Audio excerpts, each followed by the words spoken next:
Oke. Itu saja ya. Oke, kalau gitu kita mulai. Ya. Sekarang ada 3 pemicu perubahan yang luar biasa. Pertama apa? Teknologi handphone. Gara-gara handphone dunia berubah begitu cepat, ya kan? Dulu saya setiap bulan ngantar istri saya itu ke Giant, belanja bulanan. Kenapa kok saya harus ngantar? Karena dia tahu ada tugas yang milih belanjaan, ada yang tugas bayar. Ya, makanya selalu ngajak saya. Sekarang Giant di Bogor sudah tutup. Istri saya kalau belanja pakai online setiap hari paket. Ma, paket. Bapak lagi ngisi seminar. Tapi kalau aku keluar aku harus pakai kerudung. Jadi saya nganggur. Akhirnya saya protes, Ma, tiap hari kok belanja sih, Ma. Ingat Mas Jamil, prinsip keluarga kita workshop, suami yang work, istri yang shop. Jadi Mas Jamil yang kerja, aku yang belanja dong, ya. Dan memang ternyata apa? Istri saya itu kena diabetes. Terapinya apa? Belanja. Kalau ke dokter nggak sembuh, kalau belanja sembuh. Ya. Itu gara-gara teknologi. Dikasih teknologi ada yang nggak sadar juga berubah. Dikasih generasi X. Sekarang yang membuat banyak perubahan generasi X. Nggak sadar juga sama Allah dikasih pandemi COVID-19. Baru semuanya sadar. Oh, dunia sekarang sudah berubah. Dunia sekarang berubah luar biasa. Dunia sekarang berubah begitu cepat, ya. Ya, perubahan terjadi begitu cepat, menuntut setiap orang berubah, termasuk organisasi juga berubah. Dulu handphone paling canggih di Indonesia apa? Nokia. Saya punya berbagai versi karena saya penggemar Nokia. Teman saya bekerja di Nokia dibilang, Mas, market share Nokia di Indonesia 74%. Berarti 74% handphone yang tersebar di Indonesia itu produk Nokia. Begitu hebatnya Nokia sampai NH Ainun Najib pun nyari istri Nokia kalau packing. Iya, nggak apa-apa lah, dipelesetin dikit. Pertanyaan saya, sekarang Nokia itu masih ada handphone? Oke, masih ada. Kalau masih ada, Anda masih pakai? Kalau Anda masih pakai, saya tahu berapa usia Anda. Sekarang sudah nggak ada. Dunia berubah begitu cepat, luar biasa. Ya, maka kemudian Rupert Murdoch mengatakan, perubahan dunia yang cepat ini sekarang bukan yang besar mengalahkan yang kecil, tapi yang cepat mengalahkan yang lambat. Maka sekarang saya mengatakan di dalam dunia bisnis itu, sekarang eranya enter. Bukan entar. Kalau Anda entar, Anda akan ketinggalan. Eranya era enter. Kalau itu peluang Anda, itu di bawah undang Anda, itu kesempatan Anda, ambil, enter. Kalau salah, minta maaf. Mama mau kemana, Ma? Oh, dekat. I love you. Ya, sampai mana tadi? Ya, istri saya itu bahasa cintanya itu apresiasi. Kan Anda tahu ya 5 bahasa cinta kan? Pertama hadiah. Ada orang kalau dikasih hadiah, Pak Jamil, thank you Pak Jamil. Berarti itu bahasa cintanya hadiah. Ada orang dikasih hadiah nggak ngefek. Senangnya kalau diapresiasi. Pekerjaan kamu hari ini top. Datanya akurat, urutannya bagus. Saya bangga sama kamu. Thank you Pak, thank you. Berarti itu bahasa cintanya apresiasi. Istri saya itu bahasanya apresiasi. Senang kalau dipuji. Maka kadang-kadang kalau di rumah saya bilang, Mas ngapain liatin aku gitu? Aku sedang terkagum-kagum. Di hadapanku ini istriku atau bidadari. Gitu dia. Dikasih hadiah nggak ngefek? Kasih apresiasi nggak ngefek? Kenapa? Karena boleh jadi bahasa cintanya quality time. Waktu yang berharga. Anak saya yang di Jerman itu bahasa cintanya quality time. Maka kalau saya cuti, saya bilang, Nak, hari ini Bapak cuti, setengah hari spesial buat kamu. Apa Pak? Yes, spesial buat kamu. Iya kamu. Itu, thank you Pak. Kalau di kantor apa? Hari ini aku punya waktu 1 jam buat kamu. Handphone aku taruh, telepon aku tolak, hanya untuk kamu. Itu anak buah jadi loyal tuh. Karena bahasa cintanya quality time. Anda kasih uang jajan banyak nggak ngefek. Pak, aku nggak perlu duit Bapak. Aku ingin Bapak menyediakan waktu buat aku. Kalau aku bagi rapor, Bapak yang ngambil rapor. Quality time. Pak, sudah quality time nggak ngefek, apresiasi nggak ngefek, hadiah nggak ngefek. Boleh jadi bahasa cintanya sentuhan. Disentuh gini. Mohon maaf ya. Touch. Gitu. Kerjaanmu hari ini kelar. Saya bangga sama kamu. Ya. Makanya biasanya kalau orang yang bahasa cintanya sentuhan, quote-nya yang muncul apa? Pemimpin yang hebat itu pemimpin yang hebat itu adalah yang sering menepuk pundak anggota tim, bukan menepuk dada sendiri. Itu touch. Anak saya yang paling bungsu itu bahasa cintanya touch. Jadi kalau saya pulang dari Pak, peluk. Saya peluk. Kasih hadiah nggak ngefek, quality time nggak ngefek, apresiasi nggak ngefek, sentuhan nggak ngefek. Karena boleh jadi bahasa cintanya layanan. Seneng kalau dilayani. Makanya anak saya yang mau nerusin bisnis saya itu sudah mau lulus IPB, tapi kalau saya di rumah, Pak, suapin. Karena saya tahu dia bahasa cintanya layanan, maka saya suapin. Walaupun pas disuapin ngomongnya sudah jodoh. Pak, nanti kira-kira jodoh yang tepat buat aku kayak apa? Ya Allah, kamu masih disuapin, masih ngomong jodoh. Tapi dia enjoy. Kenapa bahasa cintanya? Kalau Anda punya anak buah nih yang ke bisnis, bahasa cintanya layanan gimana berarti?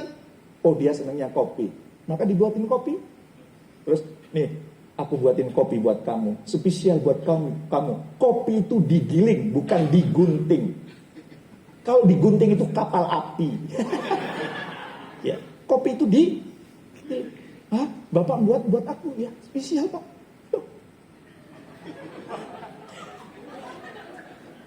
Pertanyaan saya, apa bahasa cinta pasangan hidup Anda?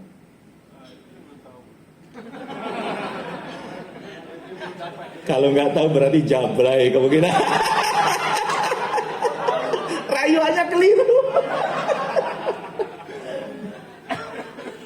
Iya kan? Maka harus melakukan orang sesuai dengan bahasanya. Pak, gimana Pak melakukan orang dengan bahasa cinta? Logikanya gimana Pak? Saya ingin tanya. Anda tahu memancing? Memancing itu paling enak pakai apa? Umpan. Umpannya apa? Cacing. Makanannya sukanya apa Mas? Sate padang. Mancing pakai cacing atau sate padang? Cacing. Kalau pakai sate padang dapat ikan enggak? Kemungkinan enggak. Jadi jangan sampai kita memperlakukan orang lain sesuai dengan kita. Aku kan sukanya sate padang. Ya pakai sate padang dong. Padahal dia butuhnya cacing. Maka kemudian enggak nyambung. Maka kita harus tahu apa bahasa cinta orang-orang di sekitar kita. Perlakukan sesuai bahasa cinta aja. Terima kasih cacingnya. Kalau sate padang nggak sudi, kan gitu ya. Masuk Pak Eko? Masuk. Sampai mana tadi? Sampai sini ya.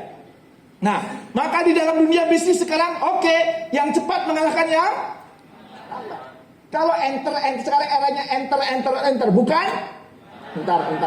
Maka quote yang berlaku di era sekarang apa? Lebih baik minta maaf daripada minta izin. Iya. Untuk pekerjaan kita, kalau itu wewenang kita, tanggung jawab kita, kerjakan. Salah? Minta maaf. Jangan sebentar-bentar minta izin bos. Minta izin bos. Kasihan bos kita capek. Kalau itu wewenang kita, kerjakan. Salah? Minta maaf. Ingat ya, ini berlaku untuk pekerjaan, bukan untuk kawin lagi. Loh, jangan sampai pulang dari sini langsung nikah siri. 3 bulan kemudian ketahuan istrinya, Pak, nikah kok nggak izin sama aku Pak? Kata Pak Jamil, ya, waktu seminar lebih baik minta maaf daripada minta izin. Wah, sekarang sudah ketahuan, maafkan saya. Enggak, ini berlaku untuk pekerjaan, ya. Karena di sini saya lihat banyak laki-laki yang pingin sebenarnya, ya.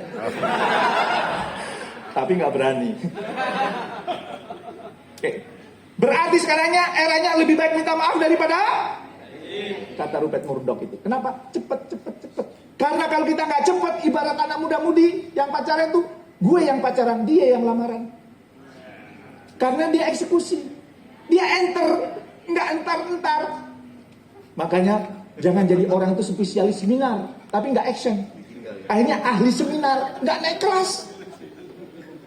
Kan suka ada ya yang spesialis seminar ya. Kalau seminar ketemu lo lagi. Tapi kok hidupnya biasa aja. Iya karena nggak action, kebanyakan seminar. Makanya saya punya quote, ilmu tidak akan mengubah hidupmu. Yang mengubah hidupmu ada action berdasarkan ilmu. Gitu ya. Sepakat? Tepuk tangan buat kita semuanya. Kalau gitu sebelum dilanjutkan, tangan kanannya diangkat, tangan kanannya. Tepukan sebelah kanannya dan ikuti kata-kata saya. Friend. Acara sudah dimulai. di silent. Disimpan. Jangan WhatsAppan di sini. Apalagi nerima telepon. Oke, sekarang tangan kirinya. Friend. Thank you ya friend. Kalau lihat saya main HP, jangan sungkan-sungkan. Cubit aja. Dan saya ridho. Kalau HP saya bunyi, HP saya jadi door prize. Diperiksa dulu. Siapa boleh bunyi?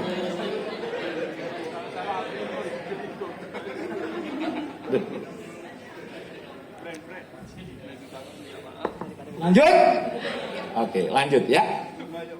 Nah, pada kondisi yang berubah sangat cepat ini, apa dampaknya bagi kehidupan Anda? Kira-kira ada dampaknya? Kalau buat saya kerasa dampak. Saya paling tidak waktu pandemi kemarin menutup satu perusahaan saya. Ya, saya tutup satu perusahaan.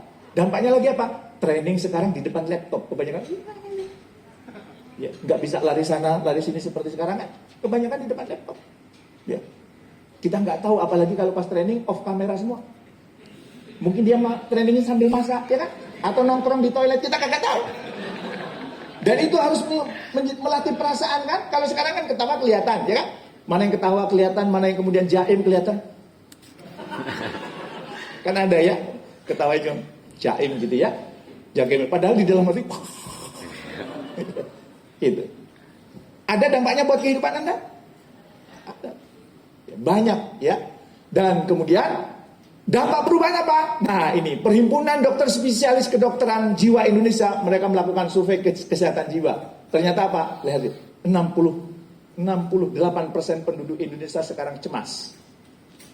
Cemas tuh. Terus yang menarik apa? 67% depresi. Dan yang menariknya lagi, lebih tinggi lagi nih, 77% trauma psikologis. Berarti benar risetnya Gallup. Gallup itu lembaga survei internasional, penduduk Indonesia yang stres sekarang 51%. Pak, dari mana saya tahu stres? Stres ringan gampang. Anda mau WhatsApp saya, buka HP. Begitu buka HP ada mention. Dibuka mentionnya itu, dibaca dulu sampai selesai. Selesai baca, saya tadi mau WA siapa ya? Itu stres ringan. Ini kalau dilihat ketawanya berarti banyak stres ringan. Kalau yang stres agak berat, yang lain ketawa, dia masih mikir, lucunya di mana ya?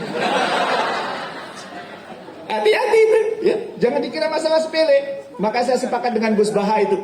Ya, kalau Gus Baha kan ngomong ya, kalau Anda ngisi ceramah, seminar, yang dikasih ya seneng-seneng aja. Mereka sudah punya masalah rumah tangga, utangnya nggak lunas-lunas. Berantem di rumah tangga, di jalan macet, suruh ceramah, suruh nangis-nangis. Ya, mending suruh seneng-seneng, happy-happy. Karena kalau keluar dari sini happy, orang yang tadinya takut sama, seneng. Coba, orang kalau keluar dari diskotek happy nggak? Happy. Jangan sampai keluar acara yang inspiratif.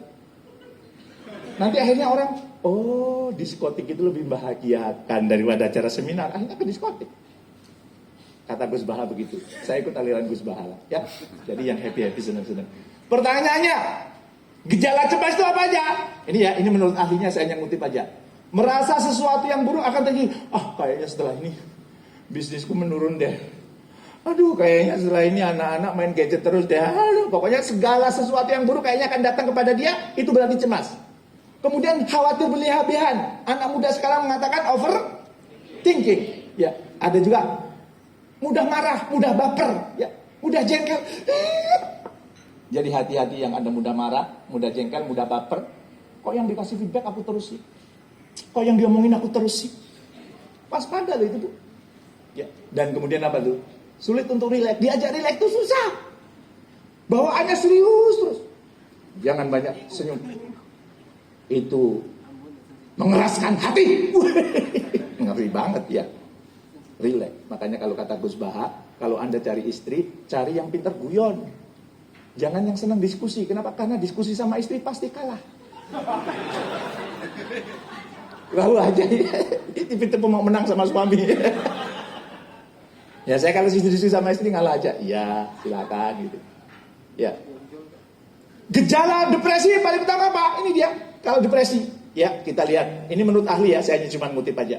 Gangguan tidur, susah tidur, sudah tidur susah bangun. Hati-hati loh, itu depresi loh itu.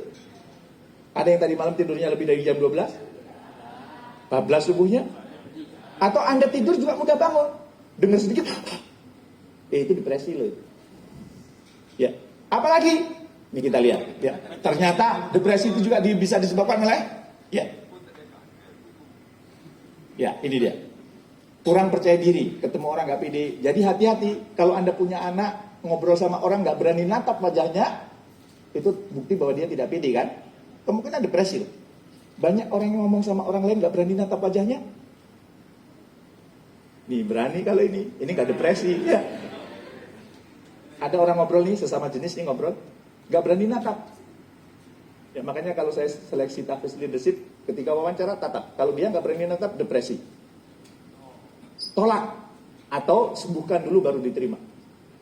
Kan ada ya orang yang diajak ngobrol gak berani natap kan? Ada gak? Ya banyak. Itu depresi. Ya. Dan kemudian apa? Ya ini dia. Lelah tidak bernada. Ikut acara gini bolak-balik menguap terus. Woi kopi. Udah dikasih kopi masih ngantuk juga.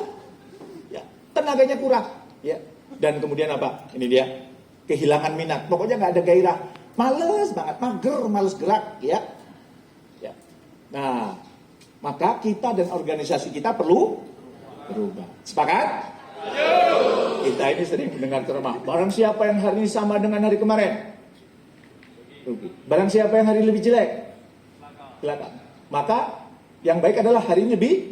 Sering kita mendengar begitu. Pertanyaan saya, pernahkah Anda punya rencana bahwa hari ini harus lebih baik dari hari kemarin?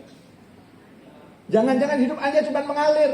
Rumah, mobil, kantor. Kantor, mobil, rumah.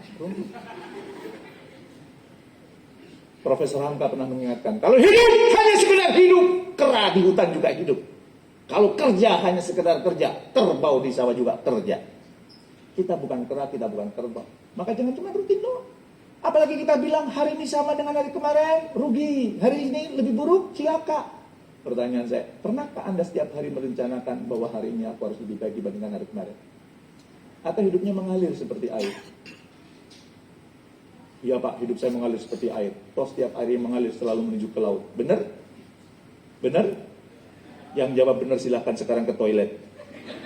Ambil air siram. Ngalirnya kemana? Septic tank. Nggak ke laut. Berarti hidup kita perlu diarahkan dong. Tidak asal ngalir. Ya.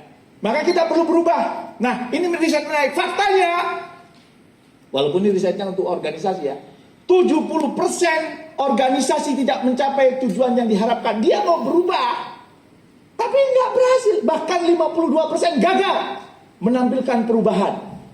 Saya ingin, sekarang kena COVID, saya ingin berubah. Bisnis saya ingin berubah. Organisasi ingin berubah. Tapi faktanya 70%, 52% gagal total. Saya ingin tanya, siapa penyebab utama kegagalan? Benar. Penyebab utama kegagalan adalah pimpinan. Pimpinannya dah bangkrut.